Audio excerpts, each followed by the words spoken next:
চাওক আমি নিবনুৱা অৱস্থা নিবনুৱা 1 লাখ নিযুক্তি দিম বুলি হিমন্ত বিশ্ব শৰ্মা প্ৰতিশ্ৰুতি দিছিলে ক'ত পুলিচে টানি নিছে গণতান্ত্ৰিকভাৱে আমাক এনেধৰণে নাপায় ইমান অগণ বিজেপি চৰকাৰ Go back, go back. BJP Sarkar, go back, go back, go back. BJP Sarkar, go back, go back, go back. BJP Sarkar, go back, go back, go back. BJP Sarkar, আমাৰ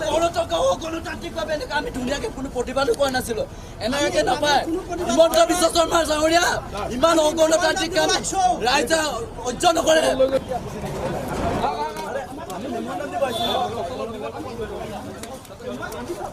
BJP চৰকাৰ হিমন্ত বিশ্ব শৰ্মা ডাঙৰীয়া এজন মিছলীয়া মুখ্যমন্ত্ৰী ৰাইজ দেখিছে আপোনালোকে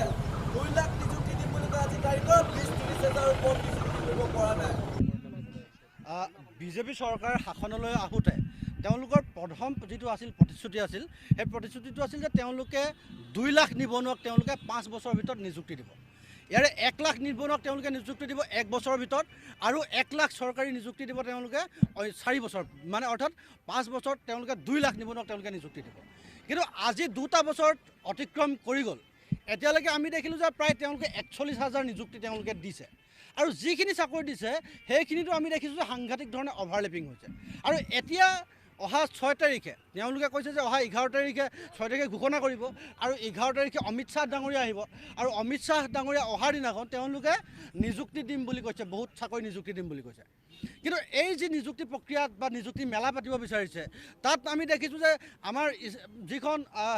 তৃতীয় বৰ্গৰ চতুৰ্থ বৰ্গৰ চাকৰি নিযুক্তি দিবৰ কাৰণে যিখন কমিটি কৰি দিছিল সেই কমিশ্যনখনৰ যিবিলাক পৰীক্ষা পাতিছে আমি পৰীক্ষাত দেখিছোঁ যে এজন প্ৰাৰ্থীয়ে 5টাকৈ পৰীক্ষাত তেওঁলোকে 5টাকৈ পদৰ বাবে তেওঁলোকে অৱতীৰ্ণ হৈছে আৰু গোটেই 5টাতে তেওঁলোকে মানে তেওঁলোকৰ নাম আহিছে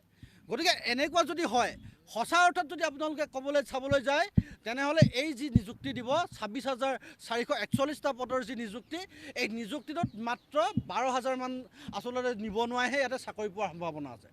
গতিকে এই যিটো বিষয় এই যিটো খেলি মেলি এইটো যেতিয়া আমাৰ সন্মানীয় বিধায়ক অখিল গগৈ ডাঙৰীয়াই সদনত যেতিয়া প্ৰশ্ন কৰিছিল তেতিয়া অজন্তা নেওগ ডাঙৰীয়ানীয়ে কৈছিল যে এয়া আচলতে কোনো ধৰণে অভাৰলেপিং নহয় কিন্তু আজি আমাৰ এজনো ছাত্ৰ এজনো আচলতে নিবনুৱা যুৱক যুৱতী আজি আশ্বস্ত হ'ব পৰা নাই যে এই অভাৰলেপিং নহয় বুলি গতিকে আমি আজি তেওঁলোকক এখন মেমৰেণ্ডাম দি আমি কি ধৰণে তেওঁলোকে অভাৰলেপিং যিটো সমস্যা আছে এই সমস্যাটো তেওঁলোকে ৰোধ কৰিব বিচাৰিছে বা তেওঁলোকৰ ওচৰত কি আইডিয়া আছে এই গোটেই কথাটো আমি জানিবৰ কাৰণে আমি তেওঁলোকৰ ওচৰলৈ আহিছোঁ কিন্তু আপোনালোকে দেখিছে যে মানে গতানুগতিকভাৱেই বিজেপি শাসনলৈ অহাৰ পাছত তেওঁলোকে কি ধৰণে পুলিচ মিলিটাৰী লগাই গোটেই গেটখন বন্ধ কৰি দিয়ে আৰু বন্ধ কৰি দিয়াৰ পিছত তেওঁলোকে আমাক কৈছে যে এতিয়া যাবলৈ দিয়া নহ'ব আমি মেমৰেণ্ডাম দিবলৈ বোলে এতিয়া যাব নোৱাৰোঁ গতিকে এনেকুৱা এটা অৱস্থাত আমি অসমৰ ৰাইজ আছোঁ গতিকে আমি এই আপোনালোকৰ সংবাদ মাধ্যমৰ জৰিয়তে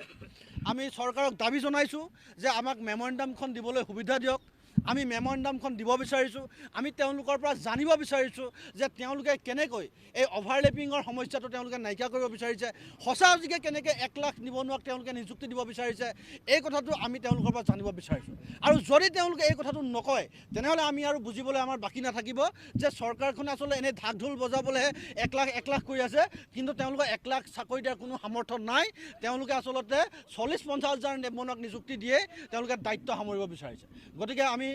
আপোনালোকক এই বিষয়টো দৃষ্টিগোচৰ কৰিবৰ কাৰণে অনুৰোধ কৰিছোঁ ধন্যবাদ জাতীয় যুৱবাহিনী ৰাইজৰ দলৰ পৰা স্মাৰকপত্ৰ প্ৰদান কৰিবলৈ আহিছিলোঁ অভাৰলেপিঙৰ ওপৰত কিন্তু আটাইতকৈ পুলিচ মিলিটাৰীয়ে এখন চৰকাৰে গণতান্ত্ৰিক প্ৰতিবাদৰ ভাষা যিহেতু বুজি নাপায় আমি এখন স্মাৰকপত্ৰ ইয়াত আমি প্ৰতিবাদো কৰা নাই চৰকাৰখনক আমি শ্লোগানো দিয়া নাই আমি জানিব বিচাৰিছোঁ অধ্যক্ষগৰাকীৰ ওপৰত যে নিবনুৱা নিযুক্তি যিগৰাকী মুখ্যমন্ত্ৰীয়ে নিৰ্বাচনৰ আগত 2 লাখ নিযুক্তি প্ৰদান কৰিম বুলি নিৰ্বাচনৰ আগত প্ৰতিশ্ৰুতি দিছিল আৰু পবিত্ৰ বিধানসভাৰ মজিয়াত একেলোকে 1 লাখ চাকৰি গণি দিম বুলি হিমন্ত বিশ্ব শৰ্মা ডাঙৰীয়াই অসমৰ ৰাইজক কথা দিছিলে আজি কি হ'ল আজি 40,000তকৈ অধিক নিবনুৱা নিযুক্তি দিব পৰা নাই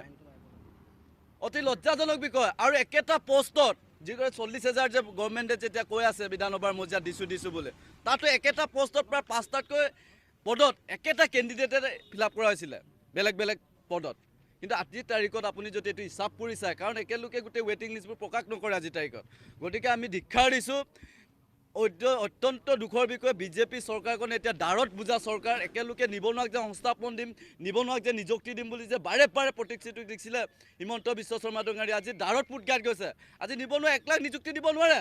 আজি 2 বছৰ পাবই এতিয়া চৰকাৰখনে। ক'ত গ'ল 1 লাখ নিযুক্তি? হিমন্ত বিশ্ব শৰ্মা ৰাজহুৱা কৰক কিমান পোষ্টত কেতিয়াও খালী আছে, আৰু এই খালী হোৱা পোষ্টবিলাকক একেলগে নিযুক্তি কৰিব কিমান বছৰ লাগিব? Minimum 1 year। আকৌ বিজ্ঞাপন প্ৰদান কৰিব লাগিব। ক'ত গ'ল একেটা পোষ্টত যদি 5জনতকৈ অধিক কেণ্ডিডেট যদি বাৰে বাৰে যদি নিযুক্তি প্ৰদান কৰে, তেতিয়া কি হ'ব পাৰে? চৰকাৰখন আচলতে গোটেই আমাৰ মাননীয় ৰাইজৰ দলৰ সভাপতি অখিল গগৈ ডাঙৰীয়াই গোটেই কথাবিলাক উদঙাই দিছে, আৰু চৰকাৰখন এতিয়া ৰোকত পৰিছে, কথা ক'ব নোৱাৰে। আজিকালি মুখ্যমন্ত্ৰী ডাঙৰীয়াই কয় যে ক'ত গ'ল 1 লাখ নিযুক্তি বুলি ক'লে লগে লগে বেলেগ এটা গোটেই ইছ্যুবিলাকে ডাইভাৰ্ট কৰা দেখা গৈছে। গতিকে আমি আজি